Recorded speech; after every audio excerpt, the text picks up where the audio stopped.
Subscribe करें और देखें एक दिल दहला देने वाली हॉरर स्टोरी। बिना घबराए बेल कि एक लाश का पोस्टमार्टम करते करते दीपक ने कहा, सच हमेशा ही हमारी कल्पना से परे होता है। जो दिखाई दे रहा है जरूरी नहीं कि वो सच होता है, और जो सच होता है जरूरी नहीं कि वो दिखाई भी दे। पर ये बातें तब समझ में आती है जब मौत हमारा कहा तोड़ देती है। जैसे उसी पोस्टमार्टम टेबल की टेबल पर रखी लाश के सर पर हथौड़े से मारते हुए दीपक ने लाश की खोपड़ी खोल दी और बोला, बिल्कुल सही, हवा में दिखाई नहीं देती, मगर इसका मतलब यह नहीं कि उसकी मौजूदगी नहीं है। और दूसरा है इंद्रधनुष, जिसे हम देख तो सकते हैं मगर ना कभी छू सकते हैं ना पा सकते हैं। कहते हुए दीपक ने टेबल पर रखी लाश का पूरा शरीर सर्जिकल ब्लेड से खोल दिया। तो फिर पीछे खड़ी डॉक्टर शिंदे ने उससे कहा, अपनी अपनी राय होती है, क्योंकि मैं उसी चीज पर यकीन करता हूँ जिसे मैं अपनी आंखों से देख सकता हूँ या अपने कानों से सुन सकता हूँ। डॉक्टर शिंदे की तरफ देखते हुए दीपक चौंक कर बोला, अरे सर, आप कब आ गए? डॉक्टर शिंदे हैरानी से दीपक की ओर देखते हुए, करता हूँ जो मैं अपनी आंखों से देख सकता हूँ या अपने कानों से सुन सकता हूँ।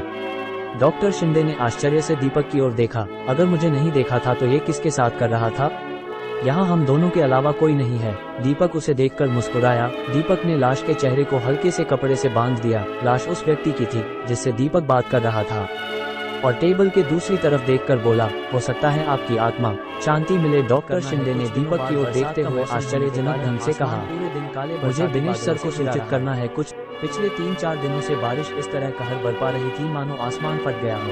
इस दिन एक भी पोस्टमार्टम केस न होने के कारण सुबह के 4 बज रहे थे कि तभी मोबाइल पर किसी का कॉल आया। जी बोलिए साहब। दीपक, पोस्टमार्टम का केस आया है। एक लड़की जो पागल हो गई थी, पोस्टमार्टम करने के बाद मुझे फोन करना। अवंत साहब की बात सुनकर दीपक ने पूछा, मौत की वजह शॉक ट्रीटमेंट? अरे नहीं, पर तुम्हें पोस्टमार्टम में पता चल ही जाएगा। और हाँ दीपक, शहर की सारी एम्बुलेंस कोरोना मरीजों के लिए लगाई गई है, इसलिए उस पागलखाने के नजदीक एक पुराना सरकारी अस्पताल है। कुछ देर में मेंटल हॉस्पिटल के लोग लाश को अस्पताल में पोस्टमार्टम के लिए पहुंचा देंगे। ठीक है?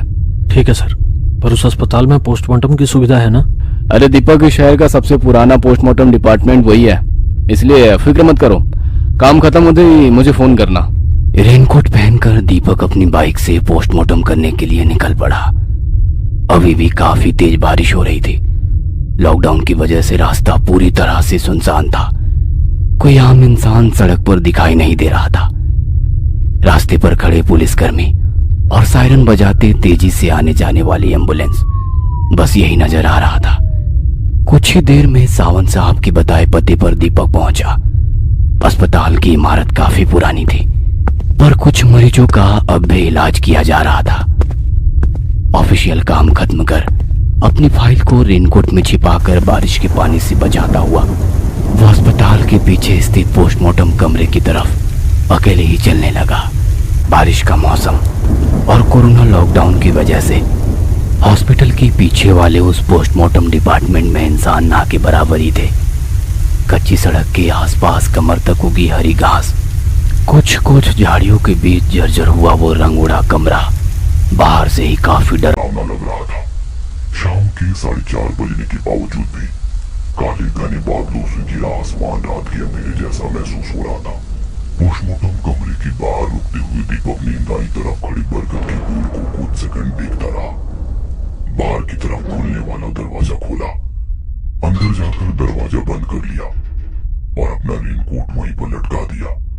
दीवार से सटी लकड़ी की अलमारी का दरवाजा खोलकर पोस्टमार्टम के कपड़े चढ़ाए। उसने पोस्टमार्टम टेबल की ओर देखा।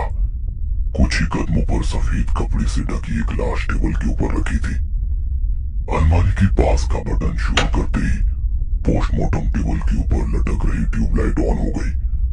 पुराने जर्जर हुए उस कमरे के भीतर नजर घुमाते हुए दीपक उस लाश के नजदीक गया और टेबल के ऊपर रखे रिपोर्ट उठाकर देखा।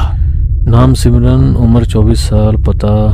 सारी जानकारी पढ़कर उसने लाश के चेहरे पर ढका हुआ सफेद कपड़ा हटाया। लाश एक युवा लड़की की थी। चेहरे पर अजीब सी थकान दिखाई दे रही थी। खुली आंखों के नीचे बने डार्क सर्कल से पता चल रहा था कि वो काफी परेशान थी। नींद न आना या ऐसे ही किसी बात की वजह से उसने लाश के ऊपर से कपड़ा हटा दिया। लड़की के शरीर पर मेंटल हॉस्पिटल के मरीजों के कपड़े थे, शर्ट और पैंट। इतनी जवान और खूबसूरत लड़की पागल कैसे हो सकती है? कुछ तो वजह होगी।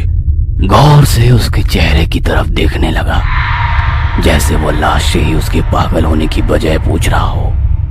एक अजीब सा सन्नाटा पूरे कमरे के भीतर फैला हुआ था। दीपक को पता था कि उसकी आत्मा यही गई है। वो जानना चाहता था कि उसकी पागल होने की वजह क्या थी। तभी उस लड़की की बालों से ढके कान के पास कुछ हलचल हुई। कान के पास वाले काले बाल थोड़े हिलते हुए नजर आने लगे।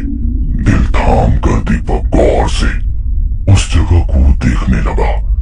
सन्नाटा, बहुत ही डरावना जानलेवा सन्नाटा चारों ओर फैला हुआ था।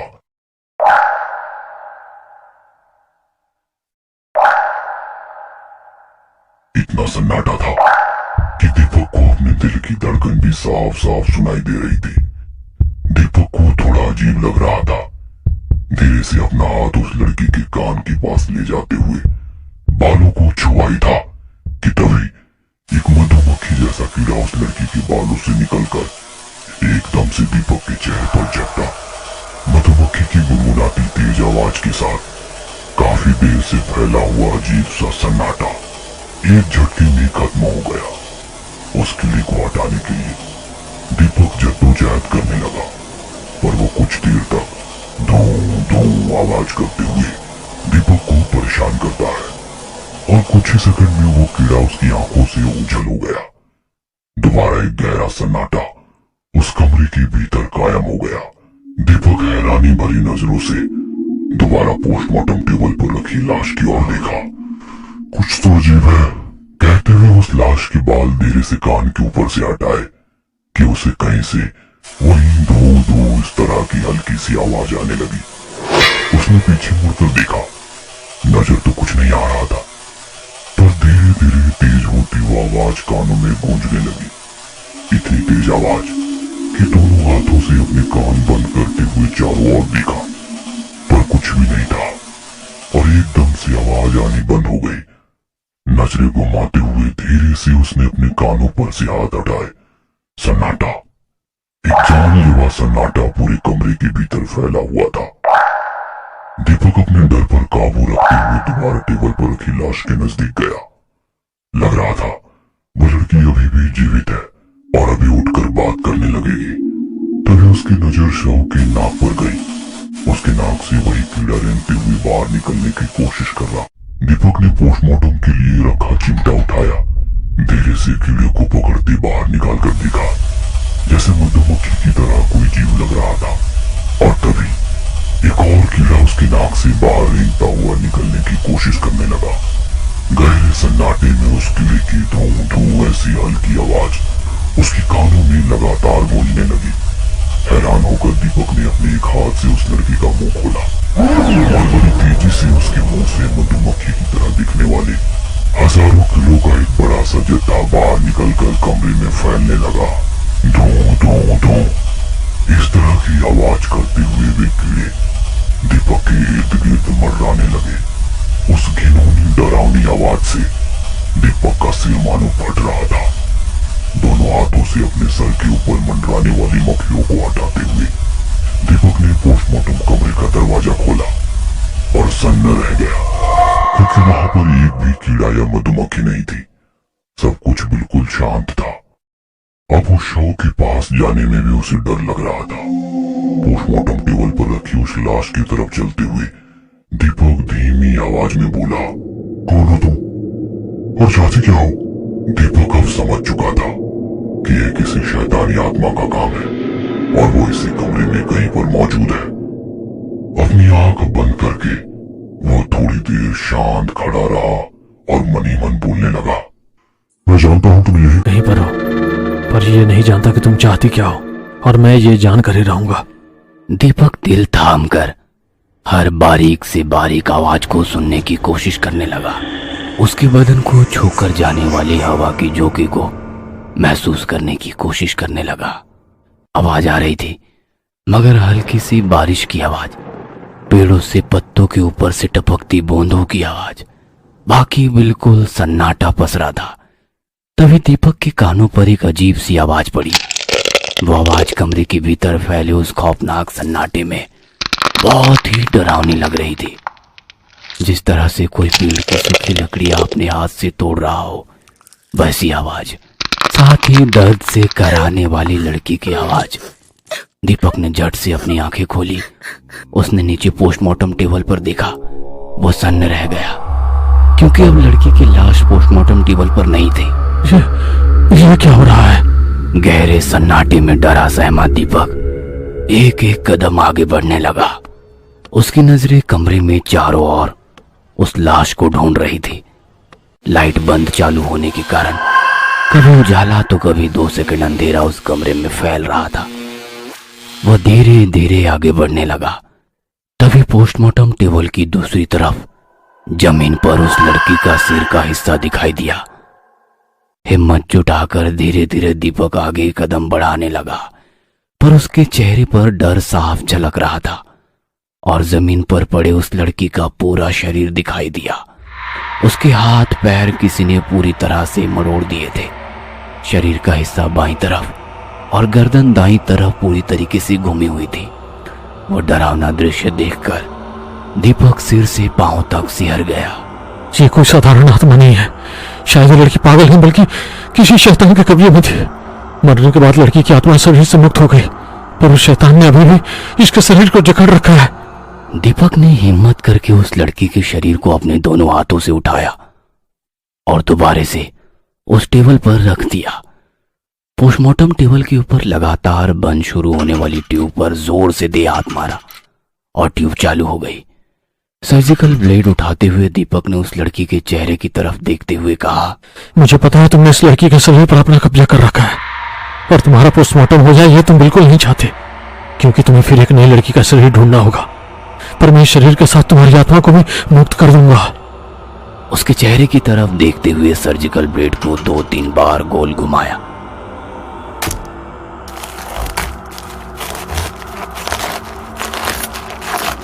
कुछ ही देर में दीपक ने उस लड़की की लाश को ब्लेड से पूरा शरीर खोल दिया, पर उसकी हाथों के भीतर कुछ रेंगने वाले कीड़े अभी भी जिंदा थे। यह देखकर एक पल के लिए दीपक भी सहम गया।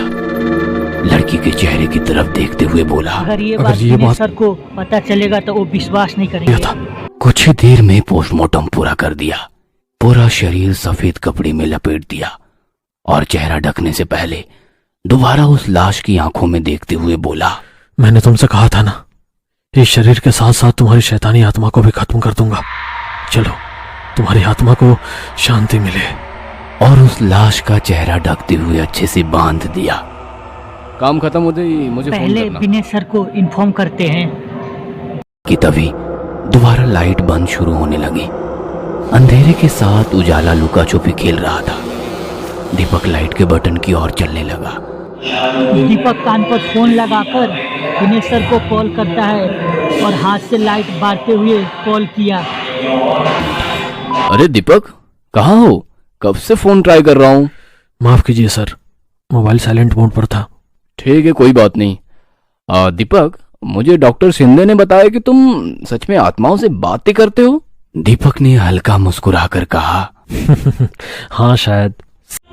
आगे विनय सर कुछ बोलते तभी फोन कट गया। कॉल करने की कोशिश की पर शायद कवरेज नहीं था।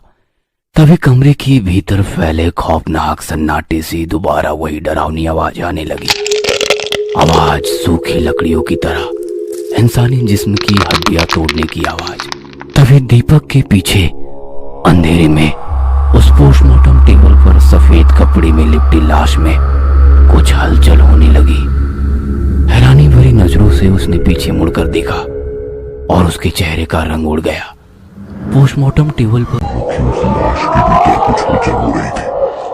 उस लाश के ऊपर लपेटे सफेद कपड़े को चीरते हुए दोनों हाथ बाहर निकल रहे थे और उस सन्नाटे में किसी जानवर के गुर्राने की आवाज गूंजने लगी।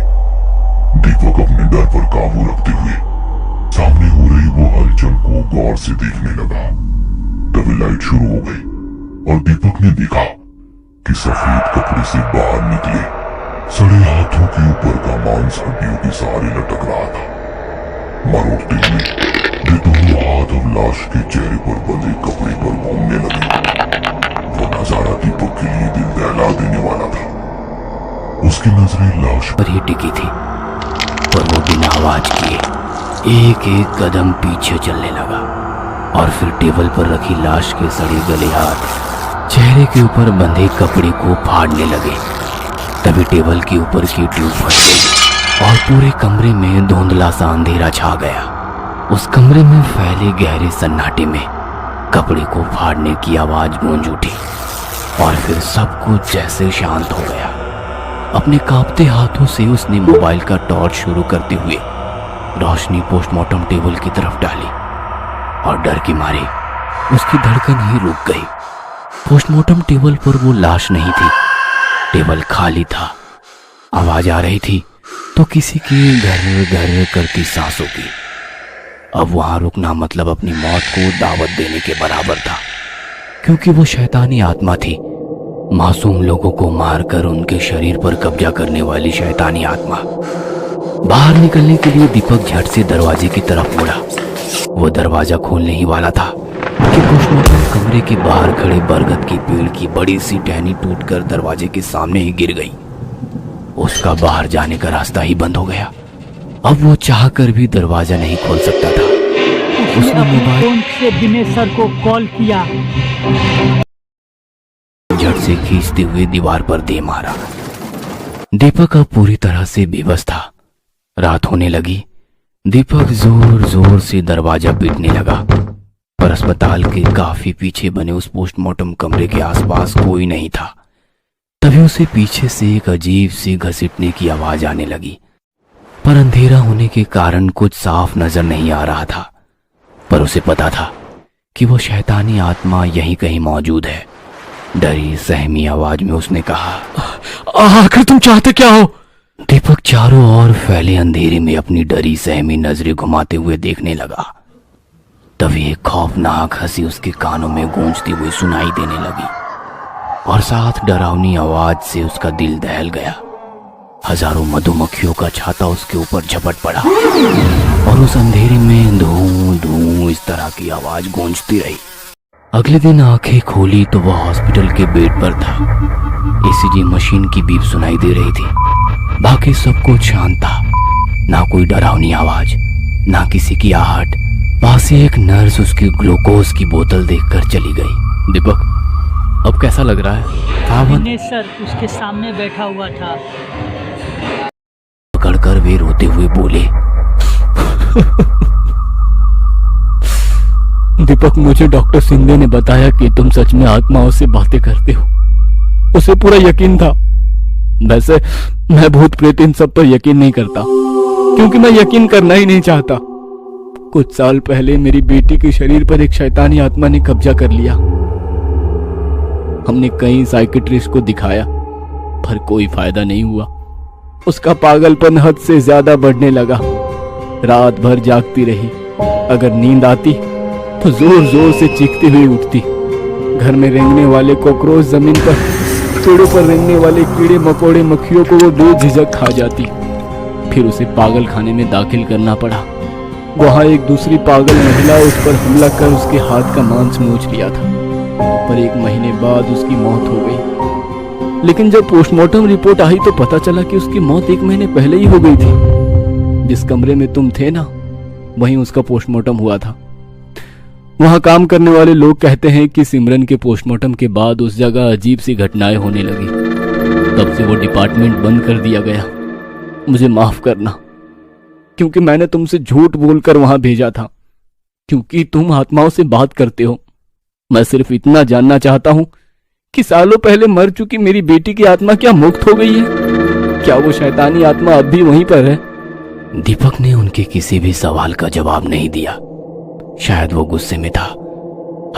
उदास होकर दिनेश सर वहां से चला गया। वाले पंखे की तरफ देखने लगा। बिल्कुल शांत शांत लग रहा था। अपनी आंखें बंद करके वो शांत पड़ा रहा, पर तभी दोबारा मधुमक्खी की हल्की आवाज उसके कानों में गूंजने लगी। डर के मारे उसने झट से आंखें खोली। सच में एक मधुमक्खी उसके चेहरे के सामने मंडराते हुए हाथ पर बैठ गई।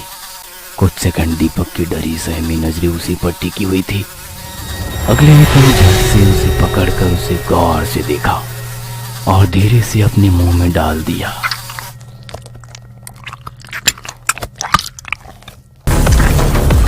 सब्सक्राइब करना भूलना मत।